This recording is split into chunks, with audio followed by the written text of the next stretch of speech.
J'ai été violée par ma mère. Est-ce que je peux comprendre que ma mère me mette les doigts dans la chatte quand je suis bébé? Est-ce que c'est compréhensible? Non, j'ai pas compris. Physiquement, pendant les viols, elle me demandait si ça me faisait du bien. Et je lui répondais oui. Catherine Salvadori, je suis là pour vous parler de l'inceste maternel.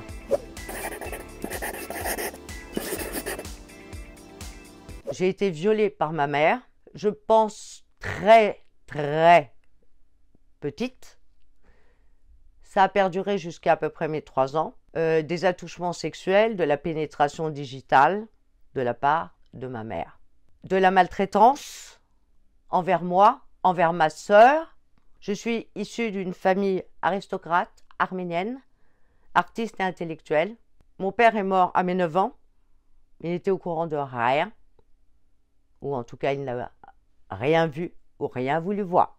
Alors, je me suis rendu compte que ma mère me violait à environ 2 ans et demi. Je me souvenais que c'était à ce moment-là que ma mère me prenait dans mon lit, m'emmenait dans le lit conjugal, elle me déposait, et là, elle commençait effectivement à me toucher le pubis et la pénétration digitale. J'ai été violée. Elle a arrêté les viols quand je suis entrée à l'école maternelle, à peu près, parce que c'est vrai que c'est quand même très difficile de mettre une date, mais elle a arrêté quand en fait, j'étais capable de la dénoncer, je pense. Elle a eu peur. Mais la maltraitance psychologique a continué jusqu'à ce que je me tire, ce que je m'extrais de sa perversité. Ma mère nous frappait, ma sœur et moi. C'était sous forme de rituel qui la faisait jouir. Elle faisait la vaisselle avec ses petits gants roses et elle nous disait allez vous allonger sur le lit. Et on savait, peut-être parce qu'elle l'avait précisé avant avec d'autres termes, qu'il fallait se mettre cul nu, à plat ventre sur le lit, l'attendre. Elle prenait le martinet qui était à côté du lit, conjugal d'ailleurs, hein, et elle nous assénait des coups à toutes les deux, à ma sœur et à moi. Et mon frère était témoin. Et il a toujours été dans le déni, mais malgré tout, je le sais, j'ai une mémoire vraiment exceptionnelle sur les faits. Ce que je ressentais physiquement pendant les viols, elle me demandait si ça me faisait du bien. Et je lui répondais oui. Mécaniquement, ça me faisait du bien. Donc je disais oui. Alors je disais oui sans doute pour lui faire plaisir, c'est le cas de le dire.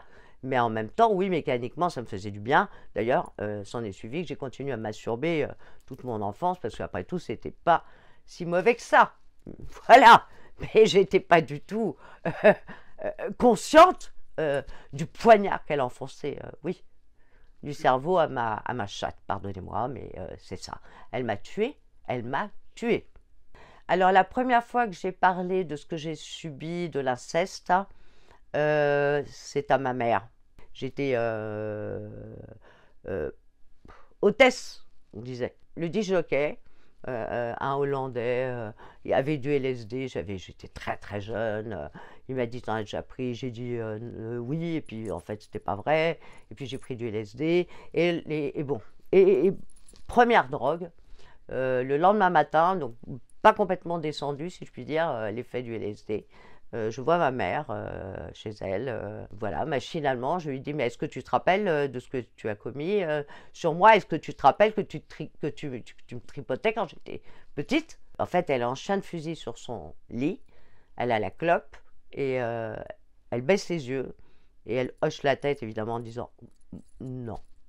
S'ensuit le fait qu'à 18 ans, je ne sais pas pourquoi à 18 ans, je me retrouve dans une chambre de bonne dans le 16e avec ma sœur, et je lui dis, mais Anna, au fait, j'ai été violée. J'ai subi ça. Toi aussi, elle t'a fait ça? Et j'en parle à ma sœur. Donc ma sœur me dit non pour elle. Mais pour moi, c'est dit à ma sœur, oui. Et d'ailleurs, j'ai toujours tout dit à ma sœur. Mais donc là, vous avez compris ce qui s'était passé alors? Mais qu'est-ce que ça veut dire comprendre? Est-ce que je peux comprendre que ma mère me mette les doigts dans la chatte quand je suis bébé? Est-ce que c'est compréhensible? Non, j'ai pas compris. Par contre, j'ai ressenti la souffrance que j'ai vécue depuis que je suis enfant. Je l'ai ressentie, celle-là. J'ai compris après que j'étais devenue justement mélancolique, hypersensible, addict, dépressive, et j'en passe. C'est toutes les pathologies dont on peut parler. Mais c'est comprendre, comment peut-on comprendre que la mère, le pilier, le point de repère, d'autant plus que mon père était mort d'ailleurs à propos de point de repère, ait commis cette horreur. Et il était impossible pour moi, enfant, d'en parler à l'extérieur. Si, à la fête des mères, ma mère me dit « Tu ne m'as pas fait un cadeau ?» Ben, je dis « Non, tu n'es pas ma mère. » Voilà, ça je l'ai dit. Donc en fait, j'étais quand même consciente. Alors c'était peut-être pas comprendre, mais la conscience, je pense que oui, je l'avais. C'est qu'en fait, moi je vais vous le dire, la première emprise, ce sont les parents. Et ça, on ne le dit pas. Alors ça peut être bien, dans certains cas, mais ils trimballent tous des fardeaux et des fardeaux. Alors il faut faire le tri. Hein. Et moi, j'ai vite fait le tri. Voilà. Et du côté de ma mère, princesse de mes couilles, rien à foutre. Terminé. Et est-ce que vous aviez eu peur d'être mère? Oui, bien sûr. Alors j'ai eu peur d'être mère. Enfin, pas peur d'être mère d'ailleurs, parce que de toute façon, je ne voulais pas être mère quand j'étais jeune. Il n'en était même pas question, sauf que j'ai été enceinte à 14 ans, donc très jeune. Et là, ça a été très, très difficile. J'étais suivie par une éducatrice et l'éducatrice m'a collée dans cette fameuse pension du Plessis-Robinson de femmes enceintes. Alors, d'ailleurs, c'est vraiment intéressant ça. Dès que je suis arrivée dans cette pension absolument glauque, hop, je rentre dans un bureau et on me dit « Vous voulez garder votre bébé ?» Parce que, enfin, genre, on va le mettre à la DAS, là. Hein. Et moi, je suis restée « Ben non, moi, j'ai un petit ami. Enfin, genre, j'ai pas été violée. Là, c'est un enfant. Ben, ok, je l'accueille. Tant pis, j'ai pas pris la pilule. Il n'y avait pas. Voilà, mais c'est mon bébé. » Oui, j'avais peur de reproduire ce que ma mère a fait, oui, et là, et je le dis dans mon témoignage, j'ai ma fille, voilà, qui tient sur mon avant-bras, et j'ai envie de lui toucher le sexe. Et là, non, non, ça, c'est pas toi. Donc oui, après la culpabilité d'avoir eu cette pulsion, et qui aurait pu se reproduire, bien sûr. J'ai peur de, effectivement, reproduire. Et de toute façon, tout est répétition, c'est vrai. Si on ne se remet pas en question, si on ne fait pas un travail sur soi, et ça c'est très important. Aujourd'hui, je ne suis plus une victime. Et puis alors, il y a bien longtemps que je ne suis plus une victime. Vous savez, 30 ans de psychanalyse, non, je ne suis plus une victime. Et la psychanalyse, elle m'a permis de voir la lumière, de trouver mon identité, qui j'étais Catherine. Catherine qui a son désir, son propre désir de vie. Alors, certes, il a été bafoué. Mon seul désir, c'était le chant, chanter. Alors maintenant, oui, je gueule, je crie et je porte ma voix. J'ai été dans une autodestruction, j'allais dire totale, même si je suis encore là. Toutes addictions confondues. Alcool, héroïne, cannabis. Troubles alimentaires, vomir ma mère, vomir ma vie, qui se sont perpétués pendant de très jeune, de ma puberté jusqu'à 2011. Donc c'est plutôt récent. Maintenant, je mange bien, je cuisine, tout va bien. Tout ce que vous mangiez, vous le rejetez? Oui, mais je crois que j'ai pris conscience, en fait, très jeune, que ce n'était pas une merde. Je lui ai dit, mais je pense que vraiment c'était pesé. Et que de ce fait, je savais que j'étais livrée à moi-même et qu'hélas, je suis tombée dans le tunnel de la mort, hein, il faut le dire. Hein. Le shoot de trop m'a aidé, c'est-à-dire que le fait d'avoir fait un shoot de trop m'a aidé puisque j'ai appelé au secours. Alors, nombre de tentatives de suicide, je me suis jetée sous des voitures, même si je faisais attention peut-être pour que ça ne marche pas, j'en sais rien, mais nombre d'appels au secours jusqu'à ce que je parvienne à entamer cette post-cure, c'est-à-dire un sevrage physique héroïne. En fait, le début de la psychanalyse, c'est la naissance. Et c'est au même moment où je rencontre Dominique, mon mari. Si vous pouviez dire un mot aujourd'hui à la Catherine quand elle avait 2, 3 ou 4 ans. Ça, c'est une question psy. Qu'est-ce que je dirais? Alors, à la petite fille de 3 ans, bah, elle était déjà poignardée, massacrée, tuée. Donc je lui dirais arrête tout. Parce qu'avec toute la souffrance que j'ai vécue, toutes les douleurs que j'ai surmontées, je ne lui dirais pas de continuer cette vie de merde, c'est sûr.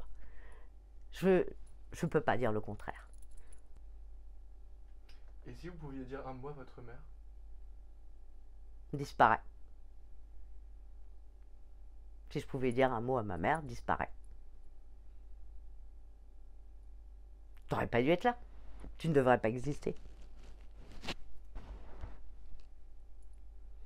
Vous pensez parfois à elle? Souvent? Alors, penser à elle, je ne sais pas ce que veut dire penser dans ce cas-là, parce que je pense à autre chose, j'ai tout à fait d'autres centres d'intérêt. Par contre, mon combat contre des femmes comme elle, je pense à elle. Et c'est pour ça que je veux parler, c'est pour ça que je parle, c'est pour ça que je crie, c'est pour ça que je gueule, et qu'il est enfin, nécessaire que les victimes parlent. Si je dis ce que je pense, c'est quoi? MeToo, inceste, oh les hommes tous des salauds, mais et les pères notamment, et les mères, oh la bonne maman, oh la confiture bonne maman, oh le café grand-mère. Mais allez vous faire foutre, les femmes peuvent être aussi toxiques que les hommes. C'est ça que je veux dire, voilà. J'écris et c'est... Il n'y a rien là-dedans, il n'y a rien. Il y a une infime partie de ce que j'ai vécu. Ce témoignage, il dit, non pas seulement ce que j'ai vécu, qui je suis, il dit, mais parlez, dites-le que votre mère n'a pas été une mère.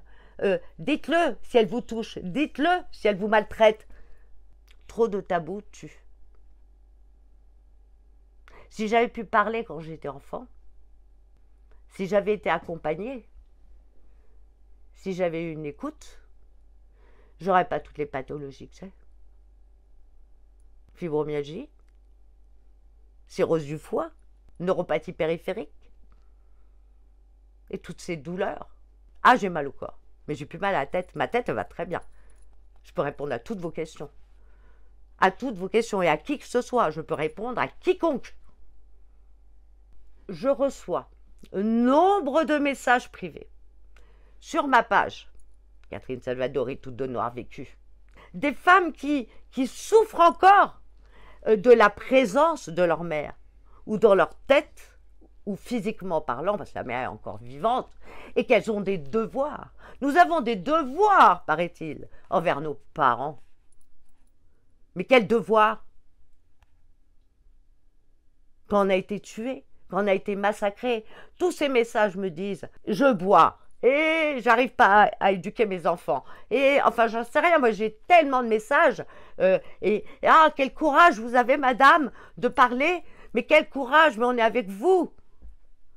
Et mais elles ne sont pas entendues, ces femmes, elles ne veulent pas parler. Parce que c'est leur mère. Elles peuvent pas. Non, bien sûr qu'elles ne peuvent pas. Bien sûr. Quand je dis elles ne veulent pas, non. Elles ne veulent pas. Quand leur mère est physiquement vivante, pour ne pas... n'est-ce pas, altérer l'image de leur mère, mais elles ne peuvent pas parce que, non, elles n'arrivent pas à mettre les mots. Je sais ce que c'est de ne pas réussir à parler, de ne pas mettre les mots sur l'impensable, sur l'horreur, en fait, parce que c'est ça, c'est l'horreur. J'ai rencontré mon psychanalyste, enfin celui qui allait être mon psychanalyste, je suis tombée amoureuse de lui, j'ai fait le transfert direct. Mais le transfert, je suis contente, je fais toujours le transfert. J'ai 2 hommes dans la vie. Dans ma vie, mon mari et mon psychanalyste. Voilà.